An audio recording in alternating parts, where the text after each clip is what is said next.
নেতা, আপনি বাড়ি বাড়ি যেভাবে ভোট চাচ্ছেন, লোকজন ভোট না দিয়ে যাবে কোথায়?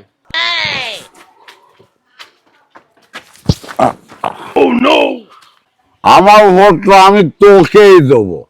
একটা বোতল দে, একটা বোতল দে। নেতা, ও তো সব ক্যান্ডিডেটের কাছে একই কথা বলতিছে। মানু ভাই, এই যে ভোটের আগে আপনি এইসব ধান্দাবাজি করতেছেন, ভোট চলে গেলে তখন আপনি কি করবেন? যে ভোটে জিতবি তাকে যা বলবো। আমার ভোটটা তো আমি তোকেই দিয়েছি, আমার ভোটটা নিয়েই তুই জিতেছিস। একটা বোতল দে। আর যে হেরে যাবে?